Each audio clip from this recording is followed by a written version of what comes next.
right, I think we can get started. So thank you so much for coming along to my presentation. My name is Petra, and my background is in academic psychology, and I've been practicing clinical hypnotherapy in the last 3 years or so. And today I'll be presenting you a topic that I'm very passionate about, which is the topic of archetypal psychology. So I'll be also talking about what archetypes are, how they are represented and developed in both women and men. And then I'll also try to relate it to how we can actually use it and utilize this knowledge when we are working with our clients. So you all probably came across the term archetypes, Carl Jung as well. So he was the father or founder of the archetypal psychology. And Carl Jung came up with an idea that we all have these subconscious or unconscious archetypes or structures or symbols within us. And they all are represented within us, as well as in the unconscious collective mind. And when we do work with these archetypes, we can really unlock a powerful framework that helps us to understand our behavior as well as our clients' behavior. I think I need to put it a little bit up. Yeah, okay. So an understanding and integrating these different archetypes, similar to the parts therapy, when we work with the parts therapy, we are integrating different parts within ourselves, as well as the shadow parts. Archetypes, when we learn what they are and when we learn how to integrate them within our personality, according to the Carl Jung, we can really fulfill our self-individualization or have a fulfilled life.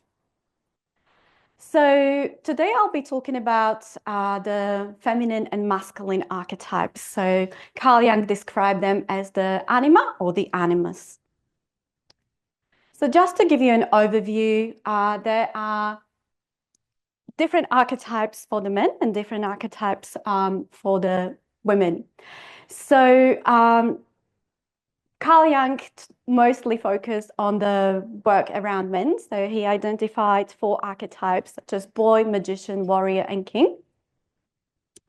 And in his work, he actually described 7 feminine archetypes, but I find them a little bit too complex, and I found that they could be actually really integrated into 4 archetypes that describe a little bit better the different stages of women's development as well, and they kind of complement the masculine ones as well. So in each woman, we have the girl, lover, mother, and the queen. And I really like how Carl Jung described that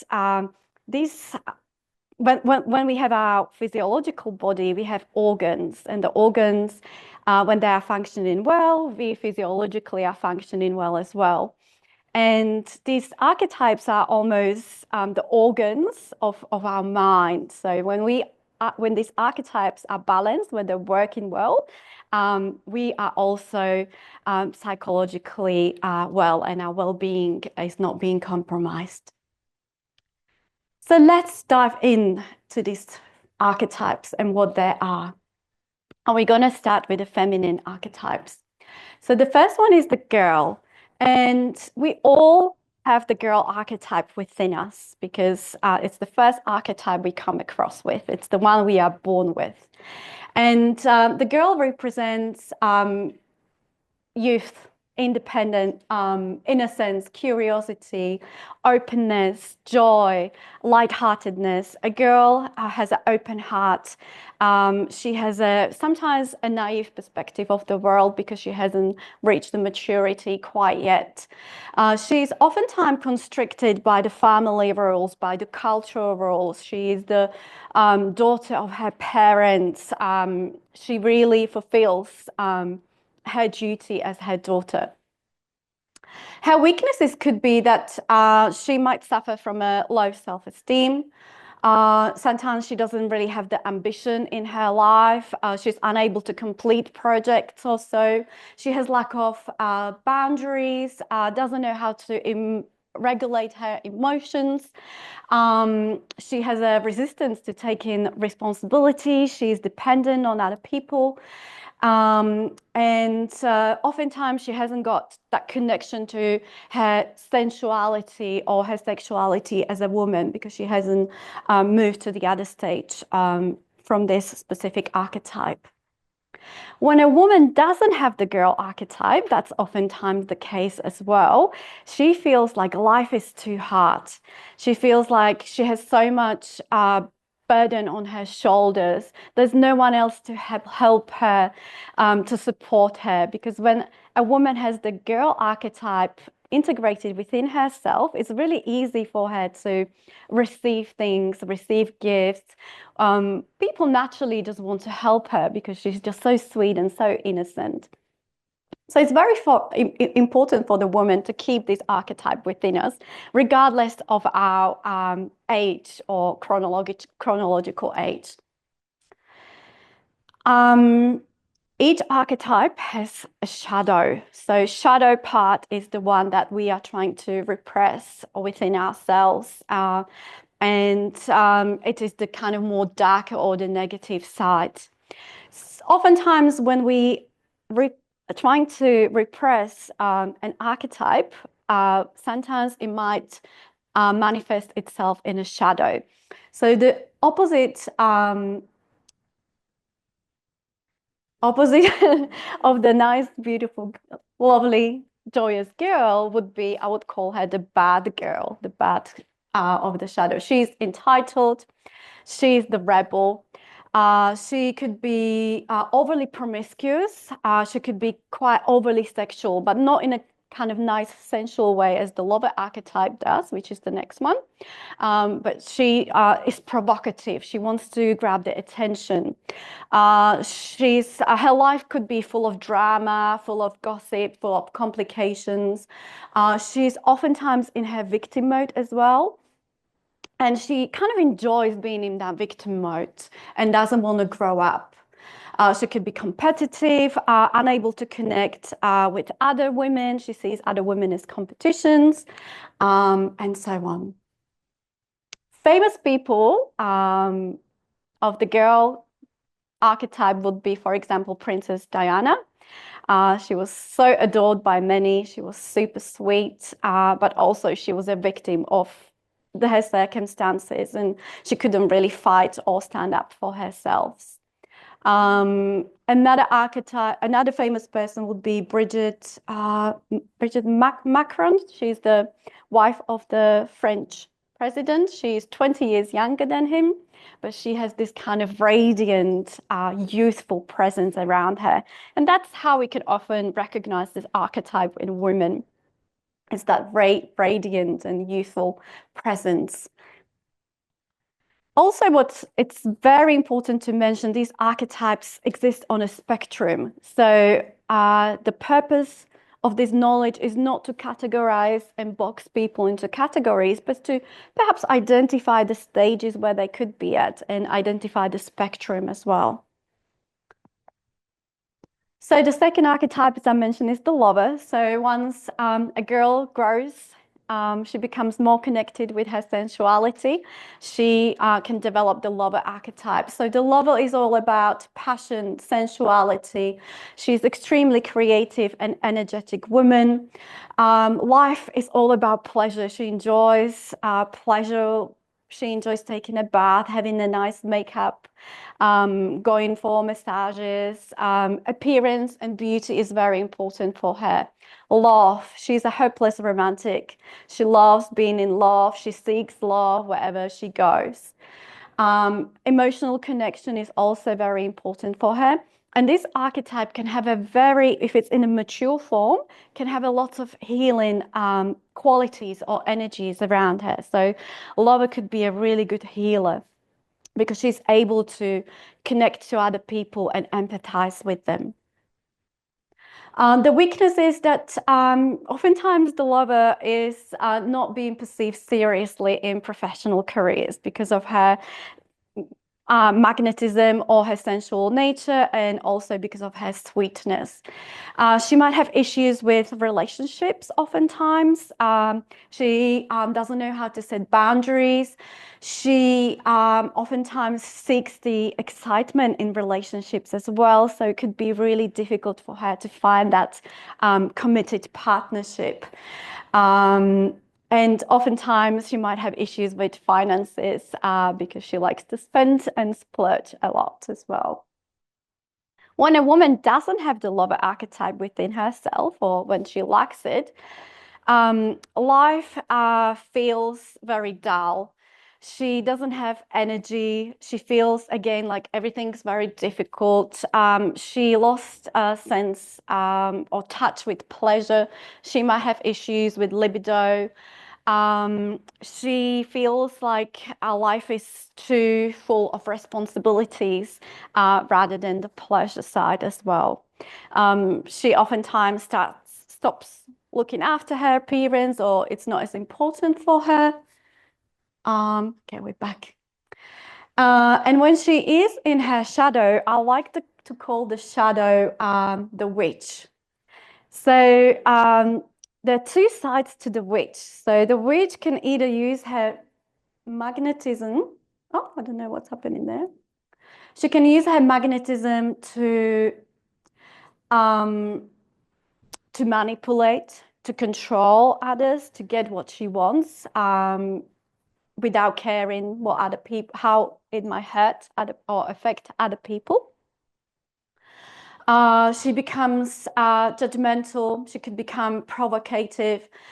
She's full of gossip. And the other side of the witch could be the opposite of the lover archetype. So that's when the woman becomes very resentful of other women, for example, who represents the lover archetype. She stops completely caring about her appearance or her own pleasure. And classic example would be, for example, a nun who would go to a ministry or so where she completely depletes herself from the lover.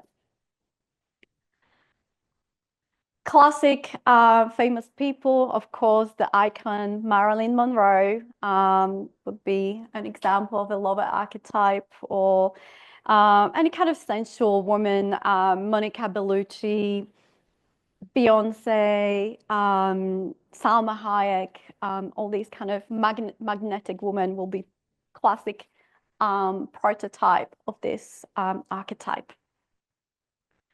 Let's move on to the mother. So mother archetype represents prosperity, stability, reliability. She is the one who people can turn to. She has this grounding, beautiful, calming energy. She is the nurturer. Mother doesn't mean that she has to have children. There are lots of mother archetypes that actually women who never had children, but they just naturally have that kind of groundiness around them. She's very practical. She's very reliable. She's good at organizing things. She's really good at supporting others. So oftentimes us as practitioners or clinicians or hypnotherapists, we are oftentimes in that mother character. And the weakness is that when we are stuck in that mother character, we have a lack of self-care. We lose touch with our sensuality. We are self-sacrificing. We have the Martha syndrome. We often people please. And then oftentimes we might become resentful because we constantly give so much to the other people. They oftentimes forget about us. And that's when the resentfulness starts to kick in. When we don't have the mother archetype as women, we lack responsibility, we lack structure in our life, we lack not rigidness, but the structure and responsibility, and life might feel a little bit chaotic. So when the mother goes into a shadow, she is the overpowering mother. She can become overly controlling, resentful of others. It could become smothering, extremely critical, almost to the point of obsessiveness. She could become very self-serving. She feels like the life is her chest, and she wants to control everyone in their life. Classic example of the mother would be, let's say, a mother who is so scared that her child would become a separate, independent person from her. So she really babies and smothers and controls. She could become very resentful as well if someone is wanting to separate her from her child or so. She becomes very obsessed about her role of a housewife, of a mother identity. Famous people who have the mother archetype would be Mother Teresa, selfless act of serving others. She was the icon of that mother archetype. Oprah, for example, she's got that kind of grounding, nurturing presence as well. And the shadow would be, it's really hard with the shadows to pick famous people because the shadow is not, it's very strong. Maybe a movie of the bad mothers, or that one where J-Lo was playing Over My Dead Body, was it maybe? Where there was that overpowering, controlling mother. Yes, that one. Yeah, yeah. Oftentimes we can find these characters in movies and in films or TV shows, and I'll talk about that later as well. Okay, let's move on to the queen. So the queen is the last archetype a woman has within herself. Queen is a natural born leader. She is she's got whole lots of wisdom. She's got the authority. She's got the power. She's self-confident. She knows what she wants and how to get it. For queen, it's very, very important to have a mission in her life. She runs the show. She has really strong boundaries. Her weakness is that sometimes she could be perceived as arrogant. For queen, it's very important to have an education and to fulfill and achieve something in life and to leave a lasting legacy. Sometimes she could be also perceived as having lack of emotions or be too rigid, too solid. She sometimes, because she's so strong with her energy, she doesn't know how to come back to that joyous girl. So she doesn't have a lot of joy and laughter in her life. When we don't have the queen, on the other hand, we struggle to have some kind of order with our life. We struggle with the self-esteem issues. We struggle to set our own boundaries, to say yes and no. We feel like we are not respected by other people, and we also do not respect ourselves. So the shadow of the queen would be a huntress, or an ice queen, I like to call it. There's always a story, because there's archetypes are present in all kinds of mythologies, where there was a beautiful girl and she fell in love with a prince, and the prince did not reciprocate her feelings. So she turned into an ice queen and went to some kind of kingdom, and she started to become this mean queen and hurting other people. When women are in the shadow, they like to have too much control and too much power. They see men as inferior. They look down at them. They feel like they're the most powerful ones, and they can do better. They can be cold, emotionally detached, or rude. The classic example of the queen archetype would be any type of woman that achieved or left some kind of legacy in the world. Coco Chanel, or maybe Margaret Thatcher. She was maybe more into the going into the shadow energy. All right. And as I spoke before, these archetypes are present when you watch any movies, any TV shows. It's just innate within us that they are kind of represented.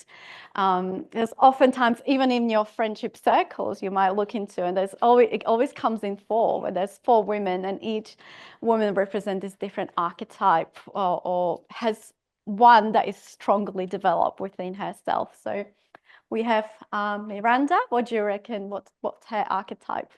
The predominant one. Wait, yeah. What about Carrie? Yeah, yeah. She's romantic, likes journaling and dreaming. Yeah. Samantha, that'll be easy. Yeah, she's a lover. And Charlotte, classic mother. Mother, yeah. It's very important for her to have home stability. Um, She also could have the mother and girl. So oftentimes you find that women not only have just one strong archetype, some do, but usually we have a combination of two that are a little bit strongly represented within us. So Charlotte would be mother and the girl. Samantha would be lover and the queen because she also has strong boundaries and, her life is all about her pleasure and what she wants. Carrie would be lover and the girl because she also is a hopeless romantic and is trying to find love. And Miranda would be the queen and the mother. Oftentimes she has issues with her partners because she feels stronger than them or starts resenting them for that, for not being strong as her. All right, let me quickly move to the male masculine archetypes. So the first one, similar to the girl, is the boy. All men have this archetype within themselves because they were all born boys. Boy is enthusiastic. He's connected with his emotion. Life is about passion. He's got lots of vision. He's a dreamer. He's very warm. He could be very charming.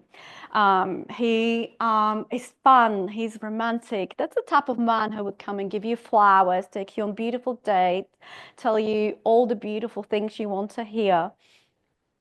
These are your poets, your DJs. I'm trying to think about other professions, artists, and so on. Boy, when he is in his immature, or oftentimes his weakness is that he is irresponsible, he avoids challenges, he might have financial instability. He doesn't know how to take charge of his own life, how to set boundaries, how to achieve something, or how to have an ambition. When he is in his shadow, I call him the bad boy. So he takes pleasure to the point of hedonism. He can develop addictions, substance use, because he's unable to gain that control over his own actions. He has a lack of structure of his life, and he's the kind of bad boy poster persona in the modern society. So, for example, the boy archetype would be Leonardo DiCaprio because he's so, especially in the early stages of his life, he's also very passionate about the different causes of this world. He wants to change the world. He's got a vision. He's dreaming. He's also very sweet and gentle. Prince, maybe Michael Jackson as well would be in the boy archetype. Lots of artists actually, boy bands, and with the shadow would be men who kind of indulge themselves in that kind of hedonism, like the poker player. What was his name? I have it in my notes. Dan Bilzerian, or like different rap stars, for example, as well. That would be in that boy shadow. when they often try to take from others, and they don't know how to give. And they have that kind of rebellious nature around them as well. So let's move on to the second one, which is the magician. So magician is a man who his life is all about discoveries. It's all about intellect, wisdom, bringing something new to this world. He's the shaman. He's skilled in so many areas of his life.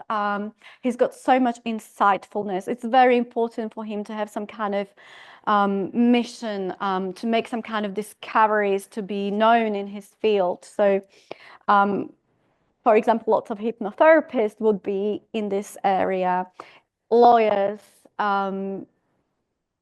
doctors, IT professionals, anything to do with knowledge and skills. His weakness is that sometimes he's too much of a dreamer and he could be detached from the reality. He could feel very lonely because usually this man could be quite introverted as well. He's afraid of failure, so he oftentimes doesn't achieve or accomplish his tasks. And he has an extremely hyperactive mind, so he finds it difficult to focus on something, and he could have multiple projects going on at the same time. When a man doesn't have the magician, he might be perceived as a little bit dumb. He doesn't value education. He's not interested in the intellect or the different philosophies of life. And when he is in his shadow, I call the shadow a trickster. So he is prone to manipulation, deception. Oftentimes he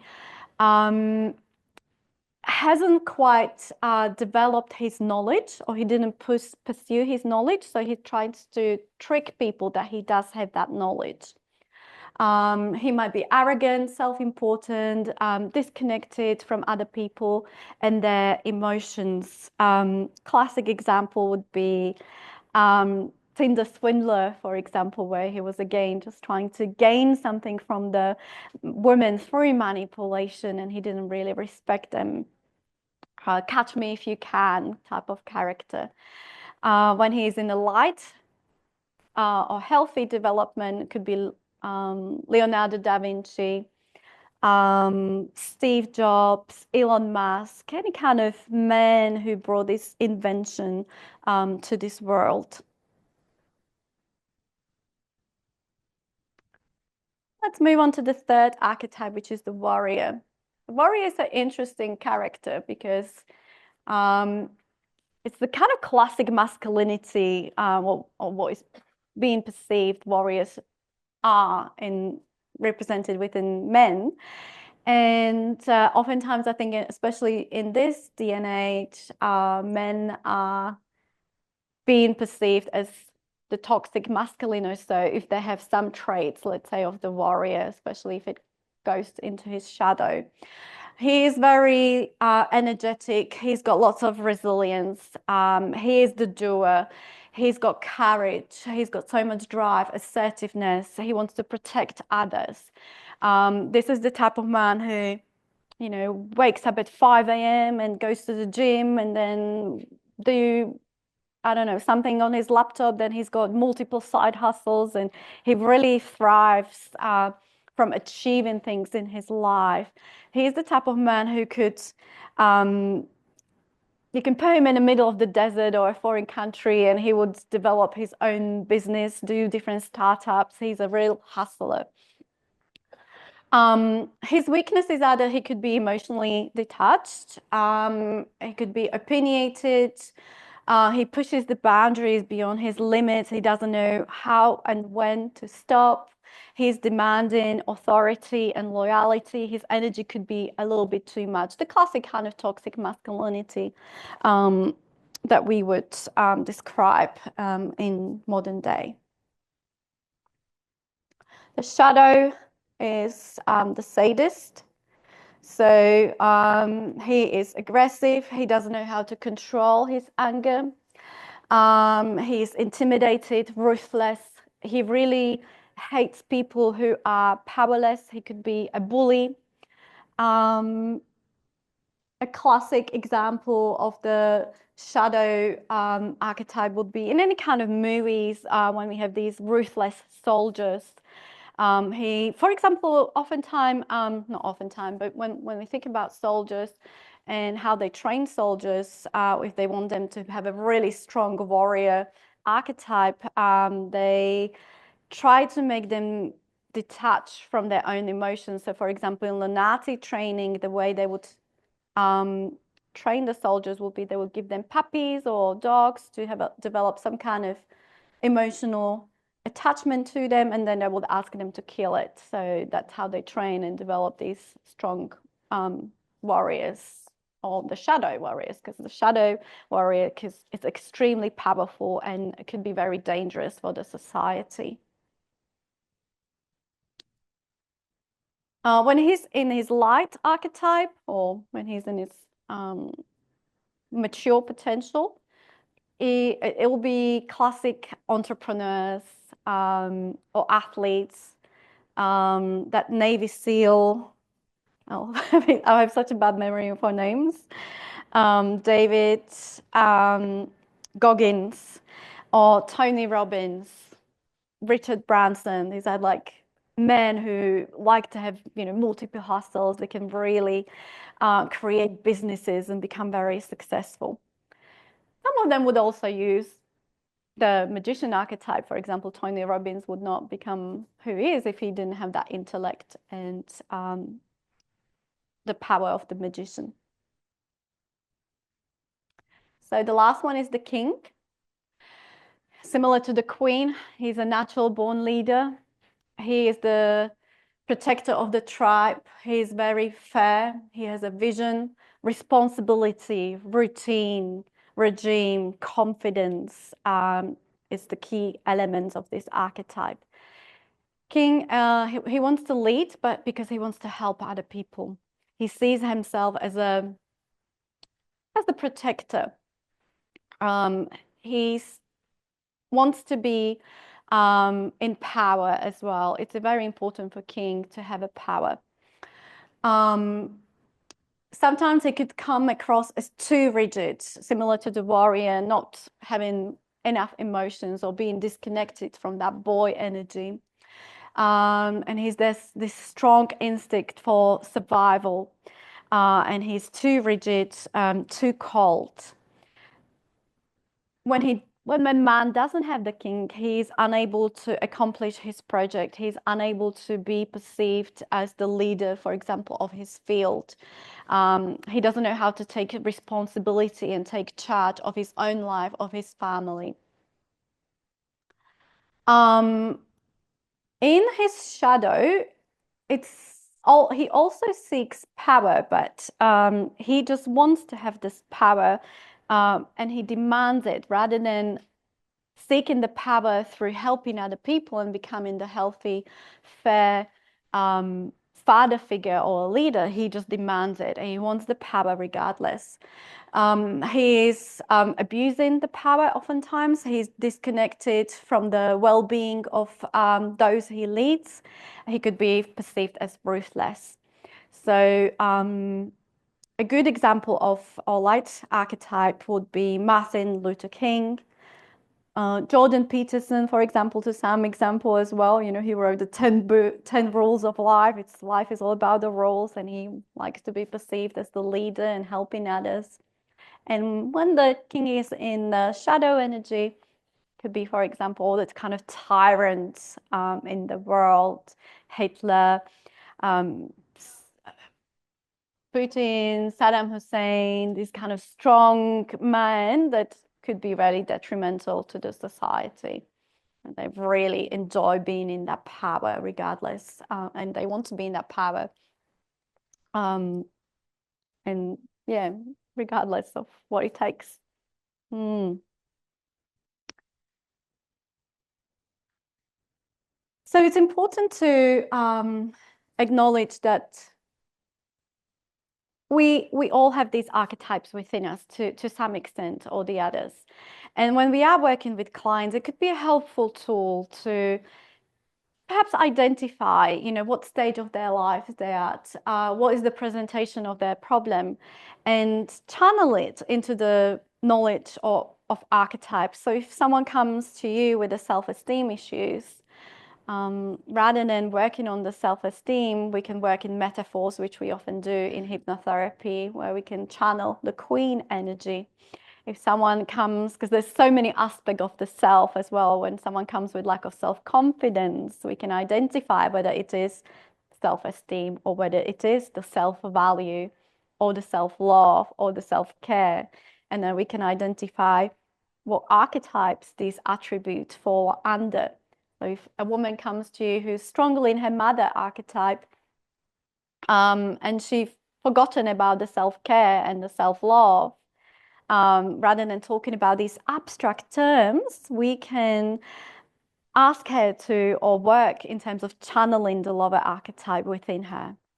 Similar for a man, for example, if he's in his magician and he would like to achieve something with his work, we can see and channel the warrior archetype. So sometimes these representations are a little bit easier for people to comprehend rather than talking in abstract terms. We can recognize the imbalances. So the archetypal psychology talks about balancing this energy within us. So Carl Jung believed that we can truly be fulfilled when we learn how to balance all these four energies, and when we actually learn how to manifest all these four energies within our lives. Each archetype is equally important to have within us. We can also work on their shadows as well, using path therapy, integrating these shadows within someone's personality. Okay. You can use archetypes when we are writing scripts, for example. So if we are working with a warrior or king archetype, perhaps a permissive script is not going to be very useful. They may need that more stronger authoritative script, or the type of inductions we do with our clients. If you're working with a girl or a lover, she's probably not going to do well with the rapid inductions, and they need more kind of slow techniques. And with visualization as well. So when we are asking our clients to visualize specific things, for example, if they come, as I think I mentioned that before, for self-esteem, we can ask them to visualize to be a powerful queen sitting on her throne, having the power, having the ability to say yes and no. If we are working with a queen who forgot how to open her heart, who's searching perhaps love and joy in her life, we can work and heal the inner girl and do some kind of inner child healing by visualizing the archetype of the girl and coming back to that energy. And also giving the homeworks as well after the sessions, where we ask the clients to fully embody these specific archetypes in order to heal their lives. So it's also very important how we as practitioners use these archetypes and identify what kind of archetypes we do have within ourselves, or what kind of archetypes we feel comfortable with when we are working with people.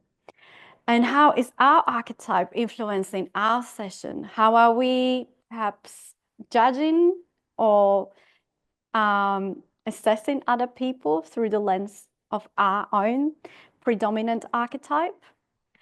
What kind of, how do we relate to our clients through our archetype? And they do tend to change depending on our interaction and our environment. So I could feel like I'm in the archetype of a queen, but I might be in a room with lots of wise, more experienced women, and I'll act like a little girl. So that kind of depends on, who comes into your practice as well, what kind of energy you should be channeling. If you are working with a girl, perhaps she needs more mothering and you need to be in that mother energy. If you are working with a queen, she perhaps doesn't like to be challenged or opposed. So we might go back to that mother energy with her, or the lover, to bring more softness into her life. For men as well, if you are working with a magician, he's probably came to you to seek wisdom, so you need to get into your queen energy, whereas the warrior came to be a little bit maybe more mothered or seek that comfort.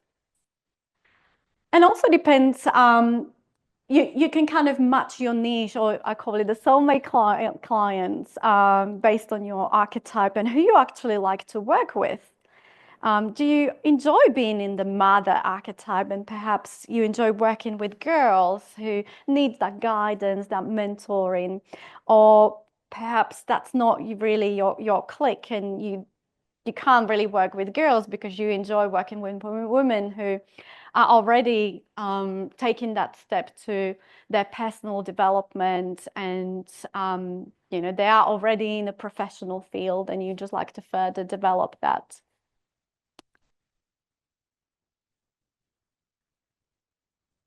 So just to conclude, the aim of this teaching is to integrate and recognize these archetypes, and move from the more polarized, immature, the shadow aspects, to the more fully mature and healthy femininity and masculinity. All men have a mixture of the magician, warrior, king, and lover. All women have the four energies of the girl, lover, and the queen. And they fluctuate between all of them at different times and in our lives, as well as present moment. And the key is to really recognize which trait will serve ourselves, our behavior, as well as our clients best, and call them forth into our lives. Thank you.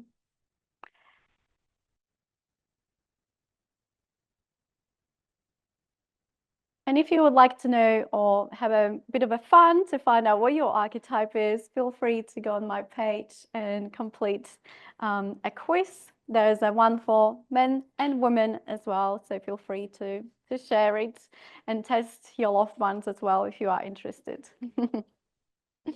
Like, can a woman be a warrior?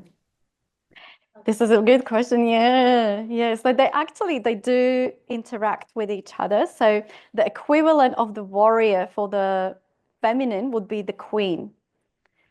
So let me go back.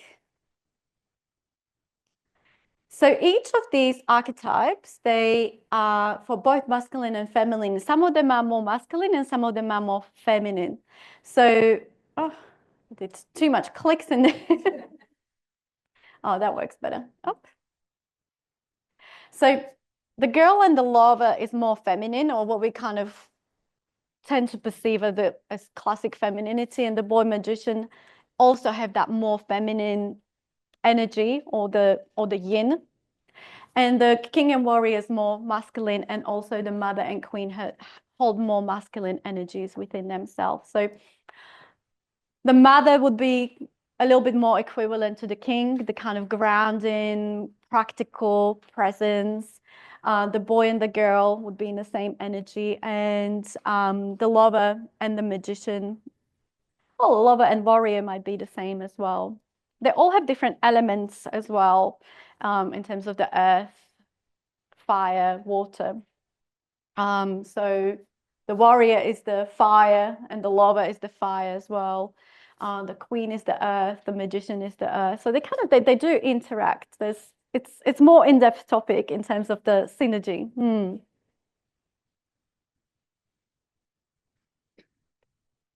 That was a really excellent presentation. Thank you for that. Yeah.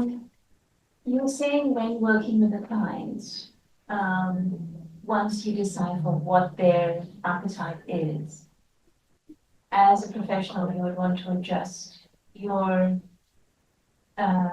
approach, yeah? But if, say, somebody is a girl in your client and they're aspiring to be a queen, So like every one of us have light and shadow, masculine and feminine, femininity. So if your client is, their quest is to stop being girly and be more in their queen, then I would take, as a professional, would take on more of a assertive, maybe motherly, to help that person reach that. You know, and you were saying also that just check how you are and who you like to work with. But we never have a choice, really. You don't know what's going to present, right, with that client. So it's more about using your discernment in that moment to figure out where they're at, where do they want to go, and then you become that to help them reach that, right? So you're using, so as a professional, I would be using, I don't know, either my masculinity or my femininity to help that male or female. It's like doing a contrast or opposite what they are, adjusting our way of being to serve them. Yeah. Yeah, is that true? Yeah, absolutely. So sometimes we can, with our own energy, how we are standing in the room, in the presence, we can influence other people as well. So by leading by the example, you can show your clients how to reach that different stage of development, but also adjust your approach. So when you have a girl, yes, you are going to be maybe more assertive or show them how to lead from that queen energy. But you know that girl energy could be a little bit more sensitive. They're not quite ready to take responsibility of their own well-being. They might be perhaps in the victim mode still. So you just need a little bit more of a gentle approach for her. Whereas if you have a queen, you can tell her as things are without her being offended also. Because she's there to learn, she's there to take notes and do things. So I want to say change who you are, you know, be in your own present and in your own energy, but then select your clients based on that. So for example, I do Zoom calls for my like an initial phone call, and I personally don't like, not that I don't like, but I don't work well with girls because I like to work with more women who reach certain stage. I'm not really good at mothering. That's not my natural archetype. So, and oftentimes in the past when I would take on different clients and different women, the girl would only stay with me for like 1 or 2 sessions because I require a lot from them. So that's, you know, for some women, you might be really well-rounded and you have all those archetypes developed within you, and you can work with anybody. It just depends who you are as a person. Yeah, I see what you're saying there, but because like if you were to, I've worked with men as well. I've worked in the Middle East a lot. You're the king and warriors, yeah. Yeah. Wife said, Yeah. So why you know what the wife said? What would you know? Come queen in that. Yeah. Yeah. Yeah. And you traveled half an hour to be here, so shut up now and listen. Yeah. Yeah. But then actually you were actually adjust and adapt and for that client, and the next client maybe a little boy. Yeah. You know, so yeah, a queen and king or warrior, like they battle, you know, it's a power struggle. Yeah. Mm. Mm. Mm. Mm. Good for couples as well, if you do couple counseling or relationships. You know, oftentimes in relationships there's a struggle of power. So if you have, you know, king and a queen or warrior and a queen, there might be some issues there, and the challenge is to balance those energy within that relationship as well, where oftentimes what happens in relationship is after being a girl, a woman becomes a mother and she has too much responsibilities and she forgot about how to be a lover, or she never actually reached the lover stage because from the girl, she had to become mother, which oftentimes used to be the case in the past, where only the girl and mother was celebrated or culturally accepted. And then she doesn't know how to be the lover, how to be the queen, how to gain the respect from her partner.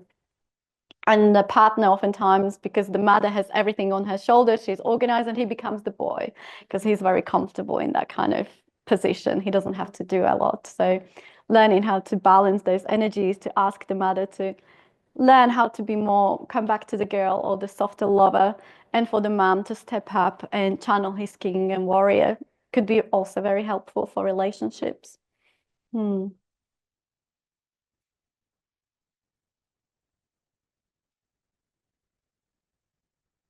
That was great. I'm just wondering, do you do the archetypes for all your clients? You get them to do it, or you pick up on their personality and how they're presenting themselves to you to then decide what archetype they're currently?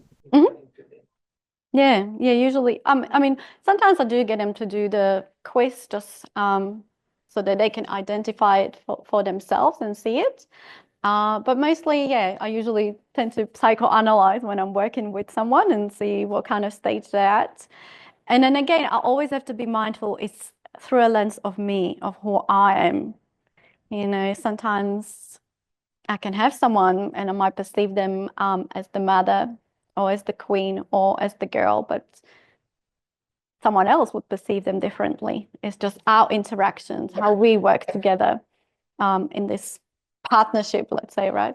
That we do healing. It's a partnership between two people. The archetypes with birds, like the four birds. So is this something that you've created from the interpretations of the archetypes? The birds. Oh, like I learned archetype, like there's four birds. Yeah. Queen, mother, girl. Okay. I was just wondering, this archetype style that you've got, is this something you created? It's Carl Jung's. Yeah, it's based on Carl Jung. Yeah. So mine's based on Carl Jung. Yeah. As birds, yeah. Yeah, well, Carl Jung said there's hundreds of archetypes, you know, and different interpretation. This one works well with me because I like to work with dating and relationships. So I like to work with the synergies as well and help women to identify what partner might be good for her or how to change her energy in order to attract the partner she desires.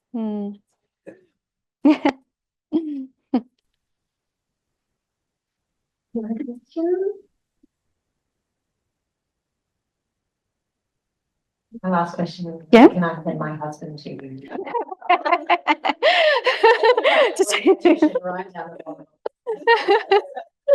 Oh, maybe sometimes because I do run retreats for women, so then we kind of fully delve into these archetypes. So that's really helpful as well when they can learn how to embody different archetypes. So maybe in the future I'll do something for the couples. I don't know. I'm still learning, evolving, developing. So yeah.